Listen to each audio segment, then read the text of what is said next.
میں حافظ حمداللہ صاحب، میں آپ سے یہ جاننا چاہ رہا ہوں کہ آپ جس قاتلانہ حملے کا شکار ہوئے تو آپ کو اللہ تعالیٰ نے بچا لیا، آپ کا ایک ساتھی جو ہے وہ شہید ہو گیا، اس پہ ہم آپ کے ساتھ افسوس کا اظہار بھی کرتے ہیں، لیکن یہ اس سے پہلے باجوڑ میں بھی آپ کی پارٹی کے ورکرز کنونشن پہ حملہ ہوا. تھوڑا سا آپ ہمیں بتائیں گے کہ آپ کے خیال میں یہ جو حملہ کرنے والے لوگ تھے جنہوں نے آپ کو نشانہ بنایا، یہ آپ کو ان کے بارے میں کیا معلوم ہوا ہے، اور کیا جیسے جیسے الیکشن قریب آئے گا تو اس قسم کے حملے جو ہیں ان میں اضافہ ہو سکتا ہے؟ دیکھیں میر صاحب، باجوڑ میں جو کچھ ہوا اس میں بھی میں نے جانا تھا، یہ تاریخ بھی میں نے دی تھی اور وعدہ بھی میں نے دیا تھا، لیکن فنکشن پروگرام کے دن سے تقریباً 12-13 دن پہلے میں نے وہ مولانا ضیاء اللہ صاحب تھے، وہ شہید ہوئے، ان کو میں نے کہا کہ میں نہیں آ سکتا، میری کچھ گھریلو مجبوری ہے. اچھا. اور یہ جو دھماکے آپ دیکھ رہے ہیں ابھی مستونگ میں جو مجھ پر ہوا، یا جہاں بھی ان کی اجتماع ہو وہاں آنے کی کوشش کرتے ہیں، بم دھماکے یا خودکش حملے، ضرور الیکشن پر اس کا اثر ہو سکتا ہے. آپ نے الیکشن میں جانا ہے، ورک کرنا ہے، کارکنوں کے پاس جانا ہے، ووٹروں کے پاس جانا ہے، لیکن اس کا راستہ روکنا کس کی ذمہ داری ہے؟ یہ تو آج کی بات نہیں ہے. مولانا صاحب پر 3 خودکش حملے ہوئے ہیں، ٹوٹل 5 حملے ہوئے ہیں. جمعیت کی قیادت نشانہ بنے. میں کتنے آپ کو گن لوں؟ مولانا حسن جان صاحب، مولانا معراج الدین، مولانا نور محمد، مولانا حیدری صاحب، خالد سومرو صاحب وغیرہ وغیرہ، ایک لمبی فہرست ہے. تو لہٰذا یہ ریاست کی ذمہ داری ہے، حکومت کی ذمہ داری ہے کہ کیسے امن دے سکتے ہیں سیاسی قیادت کو، سیاسی جماعتوں کو. آج تو وہ کہتے ہیں جو ہم پر حملے کرتے ہیں، کہتے ہیں کہ جے والے بھی کافر ہیں، وہ واجب القتل ہے. اب یہ کون سا اسلام ہے، کون سا قانون ہے، کون سا فتویٰ ہے؟ اس کی پشت پر کون لوگ ہیں، کون سا فلسفہ ہے؟ یہ کون لوگ ہیں جو آپ پہ بھی فتوے لگاتے ہیں؟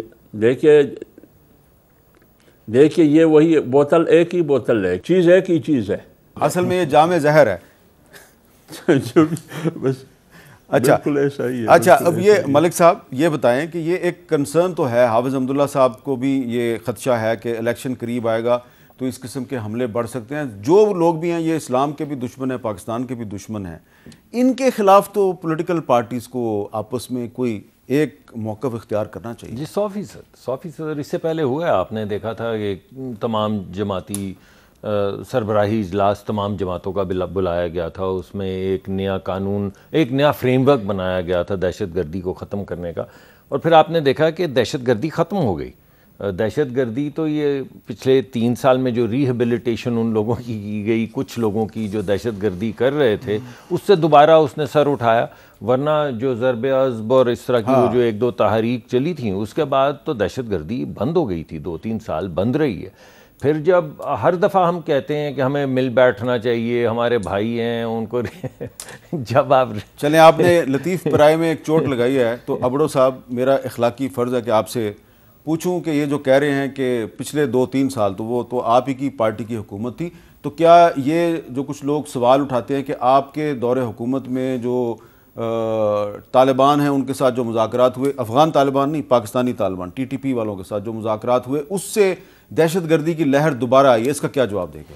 میر صاحب دیکھیں، اس پہ ڈسکس کرنا نا میرے خیال میں زیادتی ہے ایک قسم کی. آپ دیکھیں، ہم اور آپ کوئی بھی سویلین گورنمنٹ ایک بندے کو نہیں بلا سکتی، نہ یہاں سے نکال سکتی ہے. کسی کا نام ECL میں ہو، وہ چاہے دہشت گرد ہو، چاہے طالبان ہو یا کوئی بھی ہو، تو یہاں سے نہیں جا سکتا. یہ دیکھیں، یہ ایکچولی جن دوستوں کو یہ بات آتے ہیں کہ یہ آپ نے دیکھا ہے کہ PP کے دوست پہ یہی بات کرتے ہیں، آپ آ جائیں نا کھل کے، بھائی کس نے کیا؟ جو اتھارٹیز کون کر سکتا ہے؟